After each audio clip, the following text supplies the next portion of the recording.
we have the option of resting in our own sense of being. This sense of being arises naturally when we realize that there's nothing in the so-called world which is going to bring us any lasting fulfillment. This sense of being is pure consciousness. It's our essence. It's not something we can actually talk about. It's not something we can describe. The Yoga Vasistha is giving us pointers and encouraging us to come back to that sense of our own being. It's showing how we can appreciate it. It's showing us how we can live our lives from this center. And its nature is pure awareness or consciousness. It's when the attention is not being diverted to anything out there or to anything in here. It's not about the attention being caught up in daydreams any more than it's being caught up with some external infatuation. So just because you might be living a fairly simple life, and just because you might not be devoted to chasing material satisfaction, it doesn't mean that you're spiritual. You can be just as infatuated with your own inner states. There's no more merit in that than chasing after material security, material comforts. So let's not kid ourselves there. What's going on in here is as much an illusion as what's going on out there.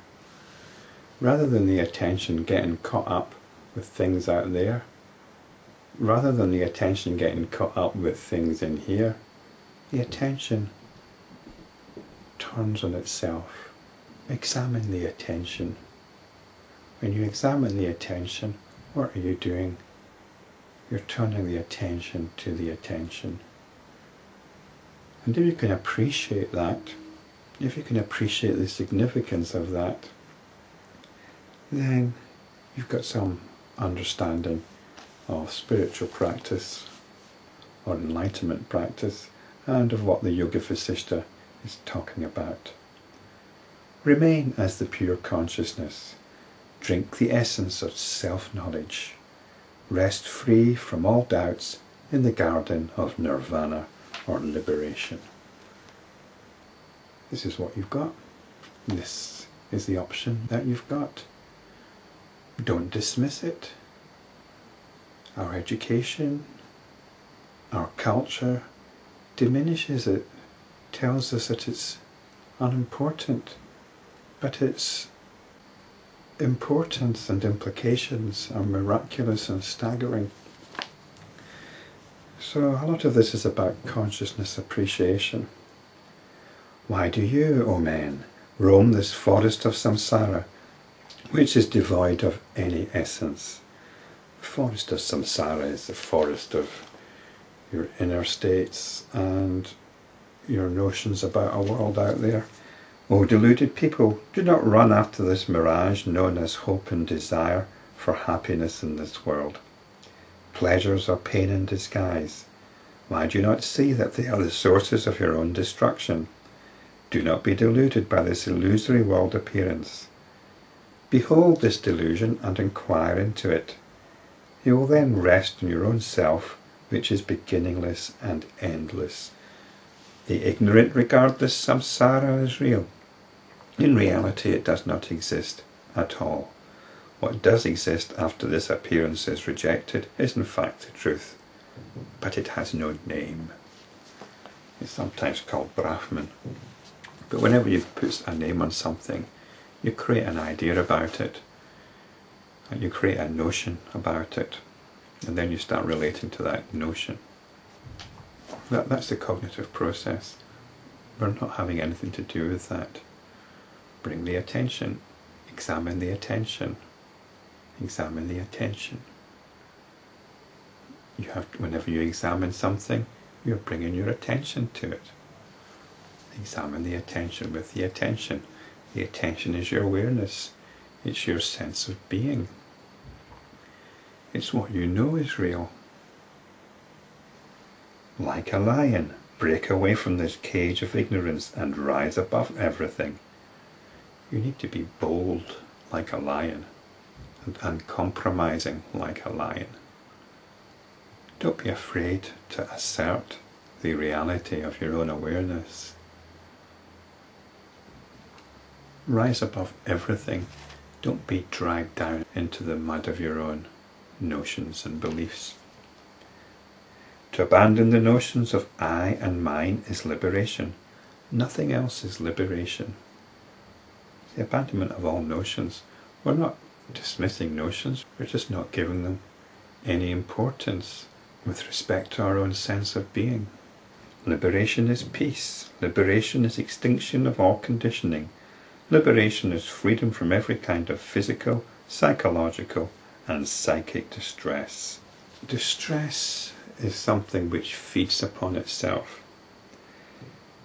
There can still be physical pain, but when you've got ideas about that pain, you create distress. You create distress. Things aren't always comfortable. And when you're in pain, when you're in physical pain, all sorts of distressing notions kick in. I've been suffering from toothache for a while.